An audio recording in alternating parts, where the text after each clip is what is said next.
विद्या मंदिर उरकडेवाडी तालुका हातकणंगले या शाळेत ग्रामपंचायतचे उपसरपंच शीतल खोत यांच्या हस्ते ध्वजारोहण करण्यात आला।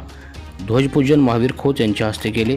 यावेळी अनेक विद्यार्थिनींनी स्वातंत्र्य दिनानिमित्त देशभक्तीवरील गीत व भाषण केले। यावेळी शाळेला पाण्याची टाकी दिल्याबद्दल शिवाजी चौगुले, शाळेची रंगरंगोटी करण्यासाठी सहकार्य करणारे लाईफलाईन फाउंडेशनचे अध्यक्ष व सदस्य तसेच शाळेला सहकार्य करणारे प्रतिष्ठित माऊली महाराज, त्याचबरोबर लक्ष्मण चौगुले यांचा सत्कार शाळेचे मुख्याध्यापक सतीश माणगावकर यांनी केले। यावेळी लाईफलाईन फाउंडेशनचे अध्यक्ष अनिल चौगुले, बालाजी तरुण मंडळाचे अध्यक्ष लक्ष्मण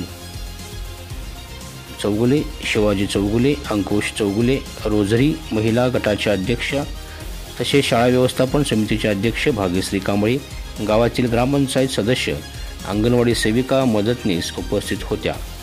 यावेळी विद्यार्थ्यांना शालेय पोषण आहार ठेकेदार मेरी डिसूजा व एलिझा डिसूजा तसेच लाईफलाईन फाउंडेशन व बालाजी तरुण मंडळ यांनी मुलांना खाऊचे वाटप केले।